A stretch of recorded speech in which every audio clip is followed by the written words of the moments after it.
Et parfois de son bras gauche, de son bras droit, l'Éternel nous envoie la bénédiction. Il répond à nos prières. On est béni dans tous les domaines. On n'a pas de problème. Ça, c'est le Dieu d'amour. Et c'est le Dieu de la grâce. Mais parfois de son bras gauche, le Seigneur envoie la mise à l'épreuve de notre foi. Et il nous fait traverser dans la vallée de l'ombre de la mort, où l'on verse des larmes. Mais la main droite et la main gauche de l'Éternel appartiennent au même Dieu d'amour et de grâce.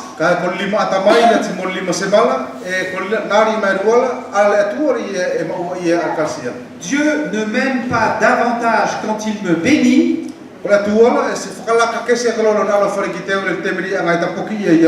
quand il me fait passer par l'épreuve. Il n'y a pas de contradiction entre la main droite et la main gauche de l'Éternel.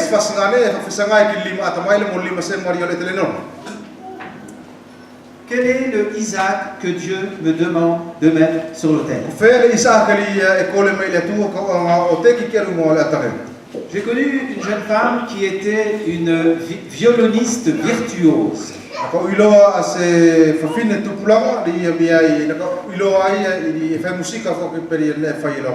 Elle jouait très bien du violon.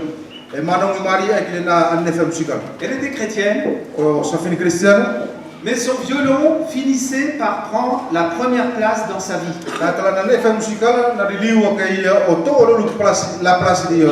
Et à cause du violon et des concerts, elle ne pouvait plus aller au culte le dimanche.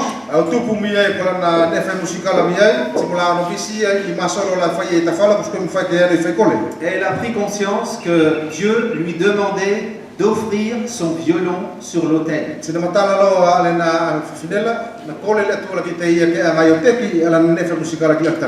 Quel est le Isaac que Dieu te demande de mettre sur l'autel?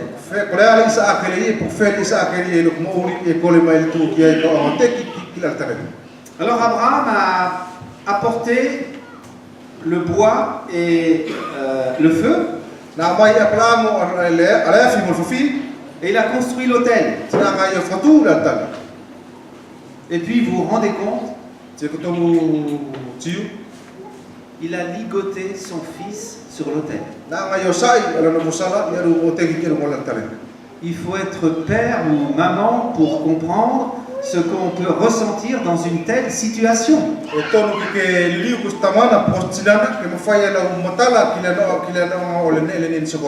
Et Abraham était prêt à aller jusqu'au bout. Il a pris le couteau et il était prêt à égorger son fils. Lorsque le Seigneur a dit Abraham, Abraham, je sais jusqu'où tu es prêt à aller dans ton amour pour moi.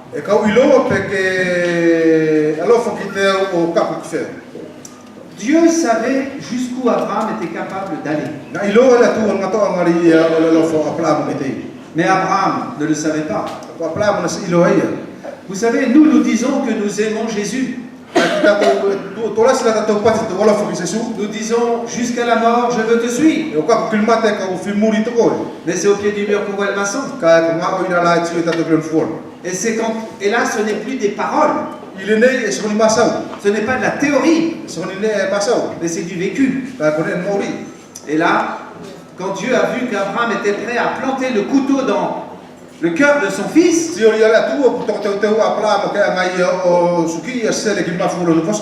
a dit Abraham, on arrête là. Je sais jusqu'où tu es prêt à aller dans ton amour pour moi.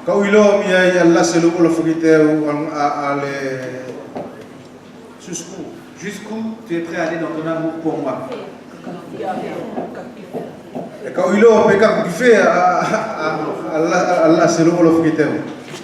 La Bible dit que Dieu prouve son amour envers nous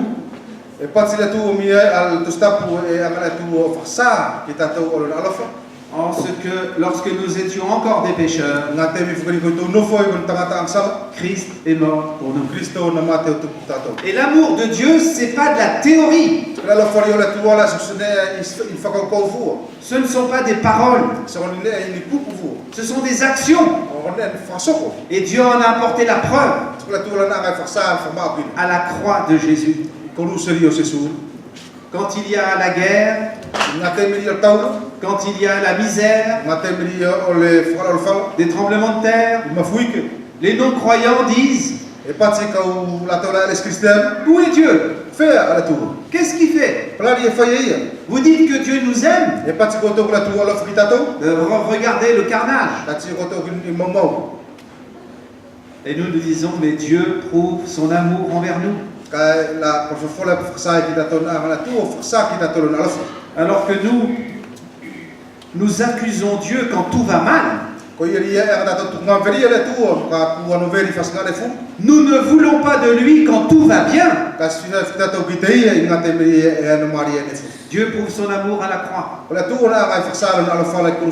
Et Jésus a donné ce qu'il avait de plus cher.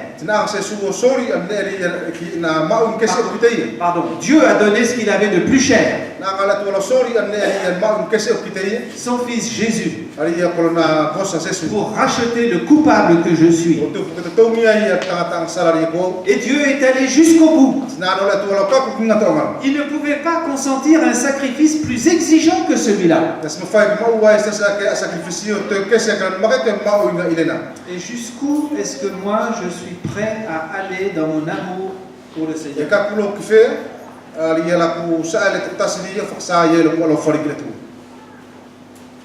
Au verset 5, il est dit que Abraham a dit à ses compagnons: restez ici. Moi et mon garçon, nous irons là-haut pour adorer.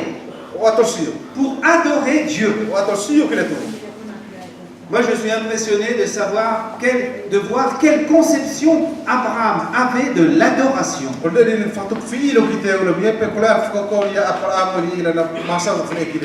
D'ailleurs, des gens pensent que adorer Dieu, c'est chanter des cantiques.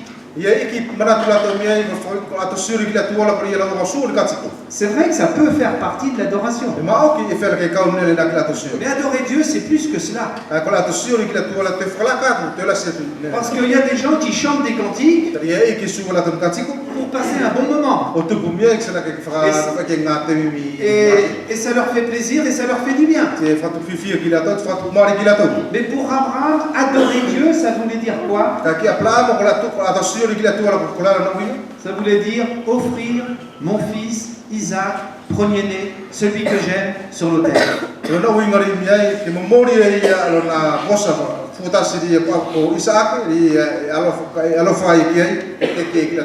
Ce fils dont j'ai attendu la naissance pendant 25 ans, Dieu me l'a prêté. Il ne me l'a pas donné, il me l'a prêté. Eh bien, je suis prêt à le lui rendre. Et pour Abraham, ça veut dire adorer Dieu. Dans Romains 12, verset 1er, Paul dit: je vous exhorte par les compassions de Dieu à offrir votre corps comme un sacrifice vivant que Dieu peut approuver. Et cela sera de votre part un culte raisonnable.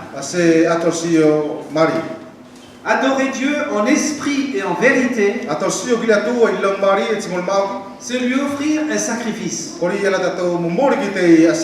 Pas seulement une offrande, mais un sacrifice. Comme cette femme qui a donné à Jésus tout ce qu'elle avait pour vivre.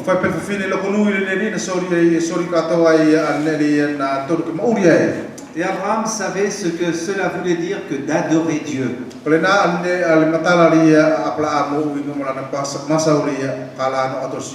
En esprit et en vérité. Alors Abraham a offert Isaac sur l'autel. Dieu, le Père au cœur de mère, il a offert Jésus sur la croix.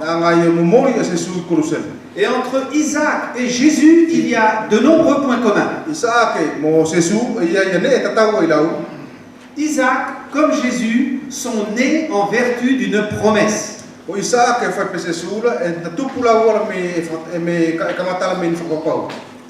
et Jésus sont nés de manière miraculeuse. En réponse à la promesse de Dieu. Quand Isaac est né et quand Jésus est né, cela a produit beaucoup de joie chez le Père. Mais Isaac, comme Jésus, ont connu le rejet de la part de leur frère.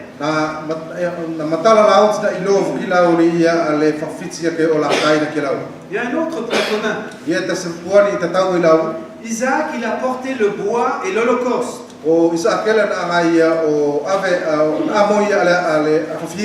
Et la Bible dit que Jésus est venu dans ce monde. Et comme un agneau qu'on mène, muet, qu'on mène à la boucherie, il s'est laissé crucifier. Isaac, comme Jésus, ont été prêts à se soumettre à la volonté de leur Père jusqu'à la mort.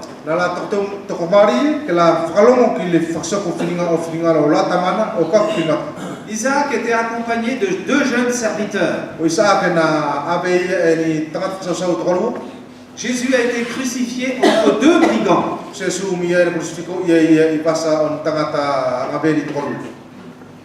Et maintenant, là, il y a de nombreux points communs entre Isaac et Jésus. Mais il y a quelques différences très importantes. Isaac a demandé à son père, où est l'agneau pour l'Holocauste, pour le sacrifice? Tandis que Jésus, lui, il était l'agneau de Dieu qui ôte le péché du monde.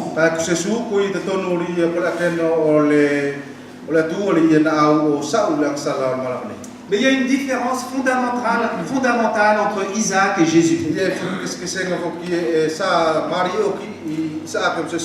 Isaac, il n'a pas été mis à mort. Il a été épargné. Mais Jésus, lui, il est allé jusqu'au bout, jusqu'à la mort de la croix. Et il a bu la coupe de la colère de Dieu jusqu'à la lie. L'auteur de l'Épître aux Hébreux au chapitre 11 nous dit que Abraham a retrouvé son fils par une forme de résurrection.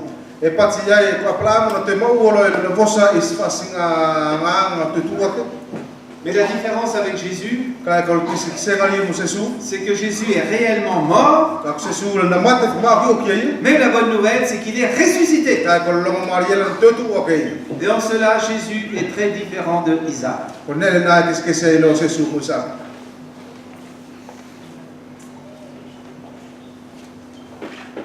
Dieu a empêché Abraham d'offrir Isaac. Et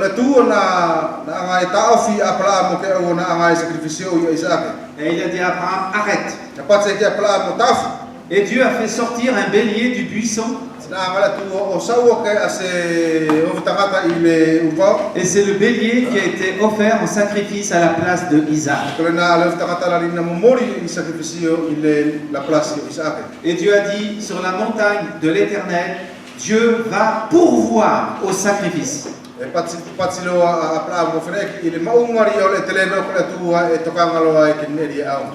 Eh bien, Dieu a pourvu au sacrifice en la personne de Jésus sur la croix.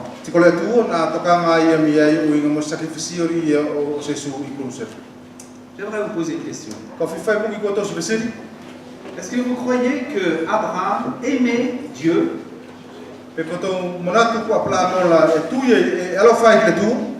Au début de notre histoire, Quand il a gravi les marches, enfin, quand il a monté sur la montagne pour offrir Isaac, quand Abraham est redescendu de la montagne, son amour pour Dieu avait fait beaucoup de progrès. Et je pense que l'amour d'Abraham pour son Dieu,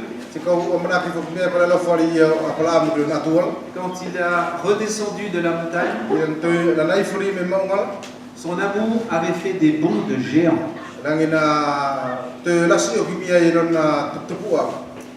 Aimer Dieu au point de lui offrir ce que j'ai de meilleur.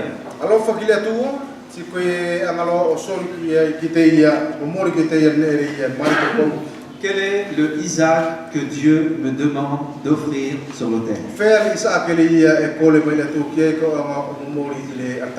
Quel est le pas d'obéissance que le Seigneur me demande, par lequel je vais prouver mon amour pour lui? Ce pas d'obéissance, il peut me sembler difficile, voire même impossible.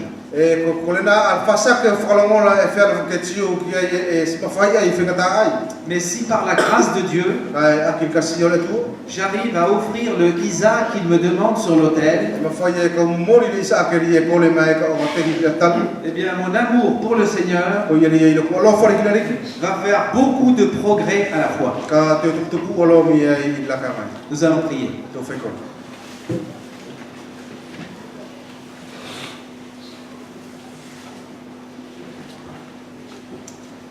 Seigneur, nous te remercions pour ces choses qui ont été écrites pour notre instruction.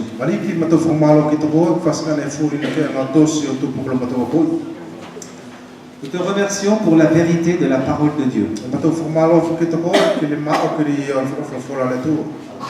Nous prions, Seigneur, que tu sondes notre cœur,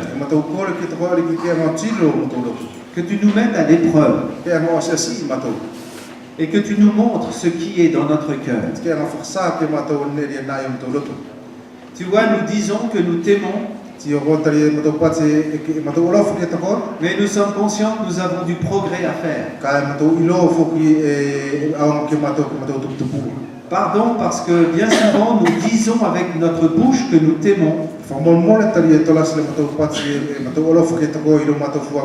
mais dans notre cœur nous avons encore beaucoup de chemin à faire. Nous prions que tu nous parles par le Saint-Esprit et que tu nous aides à comprendre le Isaac que nous devons te remettre et t'offrir.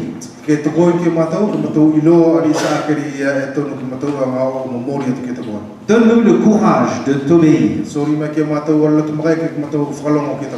Donne-nous la joie de t'obéir. Aide-nous à te faire confiance et à fonder notre foi sur la vérité de ta parole. Aide-nous à être convaincus plus que jamais que tu es fidèle et que ce que tu nous demandes n'est pas mission impossible.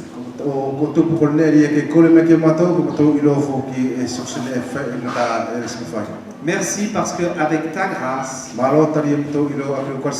nous pouvons remporter une nouvelle victoire. Et c'est ma prière pour chacun d'entre nous. Nous t'adorons et nous nous aimons les uns les autres. Au nom de Jésus. Amen.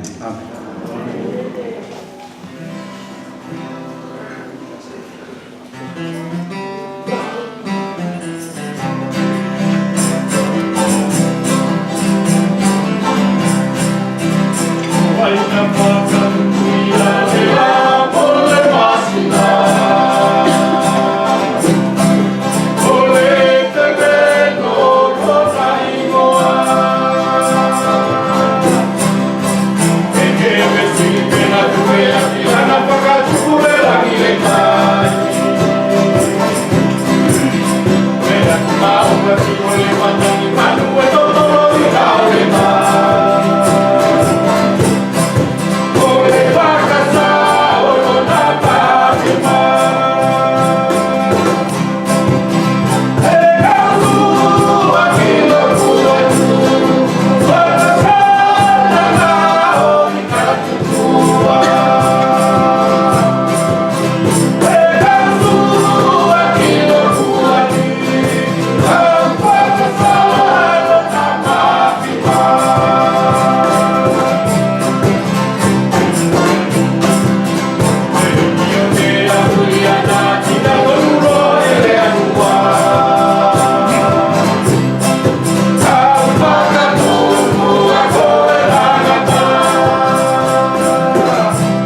tai na puale ko lini lo ko ba mai ki le au ki to waso